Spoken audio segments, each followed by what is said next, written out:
الشيطان الرجيم بسم الله الرحمن الرحيم قل جاء الحق وزهق الباطل إن الباطل كان زهوقا صدق الله العلي العظيم সিরাতুন নবী সাল্লাল্লাহু আলাইহি ওয়াসাল্লাম আয়োজন উপলক্ষে আজকের এই মহতী সমাবেশের সম্মানিত সভাপতি, সম্মানিত প্রধান অতিথি, আমন্ত্রিত অতিথিবৃন্দ এবং আমার সামনে দেশ প্রেমিক, ইসলাম প্রেমিক জনতা, আসসালামু আলাইকুম ওয়া রাহমাতুল্লাহি ওয়া বারাকাতুহু। সময় খুবই সংক্ষিপ্ত, আমি তিনটি কথা বলবো। যখন যিনি সরকারে থেকেছেন, সিরাতুন নবী রবিউল আউয়াল মাস আসলেই তারা বলেছেন বিশ্ব মানবতার মুক্তিদূত মুহাম্মদ রাসূলুল্লাহ সাল্লাল্লাহু আলাইহি ওয়াসাল্লামের আদর্শই শ্রেষ্ঠ আদর্শ।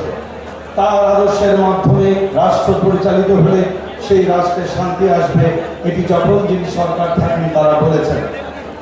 বর্তমান অন্তর্বর্তীকালী সরকারের কাছে আমাদের আবেদন, আপনারা যেহেতু সরকারে আছেন, আজকের এই রবিউল আউয়াল মাসে আপনাদের কাছে আমাদের আবেদন, আপনারা সেই বিশ্ব মানবতার মুক্তিদূত মুহাম্মদ রাসূলুল্লাহ সাল্লাল্লাহু আলাইহি ওয়াসাল্লাম আদর্শ অনুযায়ী রাষ্ট্রকে পরিচালনা করেন এবং এই রাষ্ট্রকে মদিনার সনদ অনুযায়ী, রাসূলুল্লাহর মডেল অনুযায়ী রাষ্ট্র পরিচালনার জন্য আপনারা আইনি পদক্ষেপ গ্রহণ করেন। এটি আমার প্রথম কথা। দ্বিতীয় কথা, আজকের এই সিরাত মাহফিলে আল্লামা সাঈদীর থাকার কথা ছিল। খুনি হাসিনা তাকে পরিকল্পিতভাবে হত্যা করেছে। আমরা খুনি হাসিনার বিচার চাই। আপনারা চান না?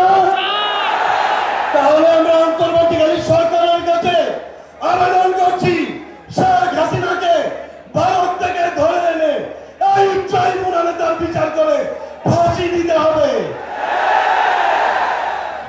তৃতীয় কথা, শেখ হাসিনা বলেছিল, শেখ হাসিনা চেয়েছিল বাংলাদেশ থেকে ইসলাম নির্মূল করতে, যার কারণে 2024 সালের 1 আগস্ট বাংলাদেশ জামাত ইসলামী এবং ইসলামী ছাত্র শিবিরকে তারা নিষিদ্ধ করেছিল। কিন্তু আল্লাহু খায়রুল মাকিরিন, ওরা আমাদেরকে নিষিদ্ধ করে চেয়েছিল, আল্লাহ তাআলা ওদেরকে বাংলাদেশ থেকে নিষিদ্ধ করে দিয়েছে।